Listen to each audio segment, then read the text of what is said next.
What is going on, everyone? Welcome back to the world according to Briggs. Let's talk about some really small towns, like count the population using your finger-sized towns. Not even your thumbs, just your fingers. There's plenty of cities, towns, and small towns throughout the United States with populations in the hundreds, in the thousands, in the hundreds of thousands, and in the millions. But there's even some places in this country with populations smaller than the population of my house. There's 7 of us in total. It's a big house. We're not living like 3 to a room with bunk beds. It's got plenty of room. There's just 7 of us. So why do these tiny towns exist? In a lot of cases, they used to be normal-sized towns with a couple hundred residents. Maybe a mine or a factory shut down and most of the residents moved on and a few stayed. Whatever the reason, these towns are official government-recognized towns. Even though the population has dropped to single digits, the towns are still on the books as a town. Now, I'll be upfront and tell you right off the bat that I've never been to any of these towns. Not many people have because there are very few pictures online of these towns, so forgive my lack of accurate visuals. But that being said, why don't we take a look at the tiniest towns in America? Number 10, Lost Springs, Wyoming. Population 4. Lost Springs, Wyoming is 78 miles east of Casper and a few minutes this side of mind-numbing boredom. According to Mayor Lita Price, there's always been more than one person living in the town, even though there's been reports that it just had 1 resident. She said that there were 3 residents right before the 2010 census, and then some lady shacked up with one of the locals and basically busted the population out to 4. This tiny town got its name from some miners who settled the town. They weren't able to find the springs that were on a map that they had bought. Sounds like some sleazy real estate agent sold them some land, gave them a map, and said, there's a spring right here, there's your land. He takes off, they're stuck with a dry patch of land. And now there's only 4 people living there. They do have a bar called the Lost Bar, and they got more than 1 sign, one on the window and one outside there that says, welcome hunters. Okay. It's like they're giving the okay for hunters to come in. Are there other places hunters aren't allowed to come in and have a drink?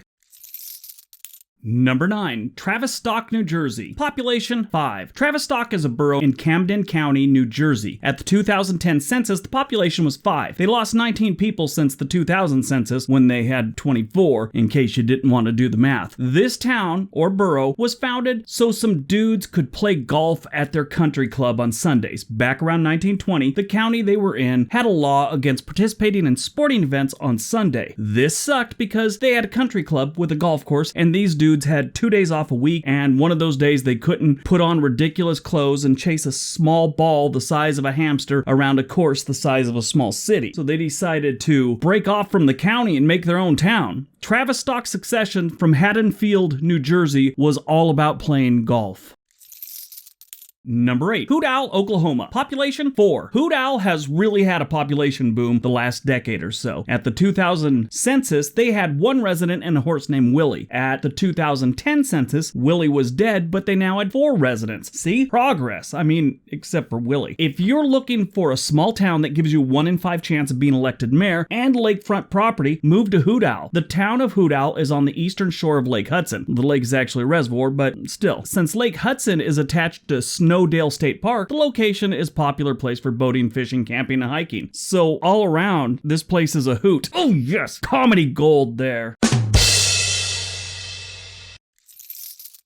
Number 7, LOTSEE, Oklahoma. LOTSEE is a town in Tulsa County, Oklahoma, and it is also where I parked my car at the last hockey game I went to. Actually, this town is spelled Lotsee, not L-O-T-C. Lotsee. The population was 2 residents as of the 2010 census, compared to 11 in the 2000 census, so they've lost some people. And in case you don't want to do the math, they've lost 9 people. It is the smallest incorporated municipality in Oklahoma. Now, this one came to be because rancher George Campbell had been letting Boy Scouts and churches camp on his ranch for years. In 1963, nearby city of Tulsa, Oklahoma, was trying to annex as much of the surrounding land as they possibly could. Campbell was worried they were gonna, kind of engulf his ranch and he'd become part of the city and he'd have to follow local ordinance prohibiting things like camping or whatever else he was doing there. So he filed to incorporate a new town and named it after his daughter LOTSEE. Today, LOTSEE and her husband Mike are the only 2 residents of the town. The ranch is pretty much the whole town, but still. It's even got a highway sign. You can see it on the highway.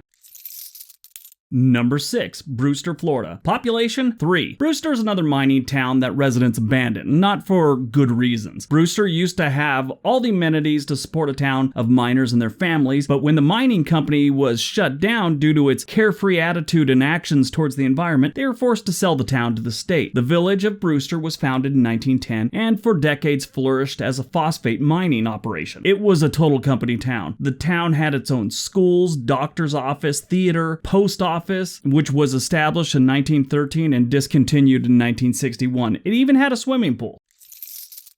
Number 5, FUNKLEY, Minnesota. Population 5. FUNKLEY, Minnesota had a population of 5 at the 2010 census, making this town the least populous incorporated place in Minnesota. FUNKLEY was incorporated in 1904 at the site of the junction along the Minnesota and International Railway. The name comes from Henry FUNKLEY, a local attorney back in the day. Because of its location, it still gets a lot of visitors, mostly hunters. Hunters are welcome here too. Mayor Emil Erickson is also the town's bartender, so you can get the key to the city and a scotch and soda at the same place. It's that simple. The mayor also likes to hand out FUNKLEY bucks. This is a voucher with his own face on it, and it's good for one free drink. Erickson and the city council members, there might be 2, want to keep the town going. They're just really hoping to get a call from anyone who might want to move there. I'm sure they'd welcome a call from Walmart, Target, 7-Eleven, anyone. Set up shop there. I don't know if they want people to set up shop, but they definitely want people to move there.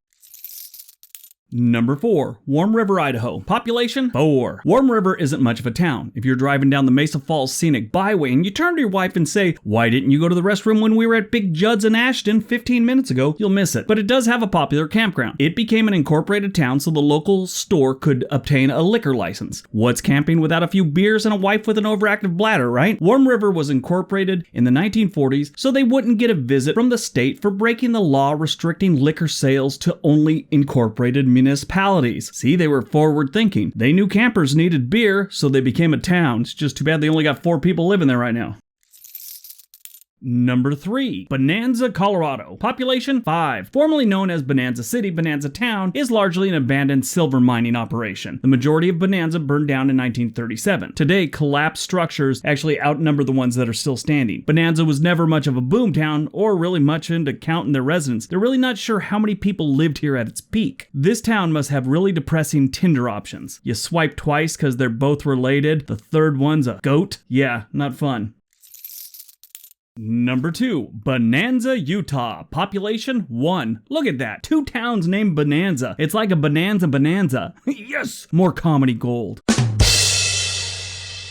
It's the only commercial gilsonite mining operation in the world. You may not have heard of gilsonite, but it's the shiny black subspecies of asphalt, and it basically shades the ink in your printer, and it seals driveways and roads. Most of the company's 225 workers live 48 miles away in Vernal. I think it's pronounced Vernal. Anyway, but Bonanza still has 26 houses, a processing plant, administration buildings, and one dude that I imagine just reads a lot. How bad would it be if he got a new resident, and that resident was an Uber driver? He's just parked in front of your house, waiting for you to go someplace at all hours of the day and night. Uncomfortable. Yelling out your window, "Move on, Uber man, I'm not going anywhere."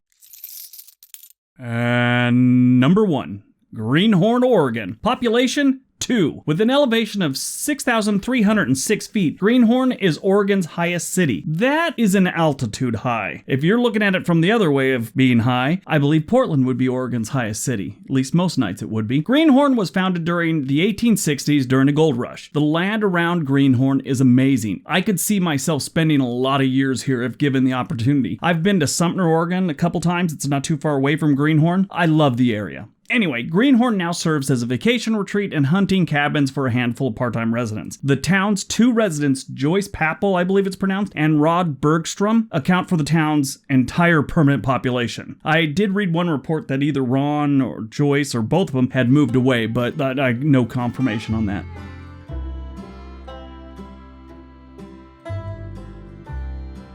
Alright, so that is 10 of the tiniest towns in the United States. That's like a tongue twister. I hope you guys enjoyed the video. This was in no particular order. These are the 10 smallest towns I could find that actually had people living in them. Anyway, hope you guys enjoyed the video. Don't forget all the links below. Hit that like button, leave me a comment, subscribe if you already haven't, buy a t-shirt, all that other fun stuff. Everybody have a great day. Be nice to each other.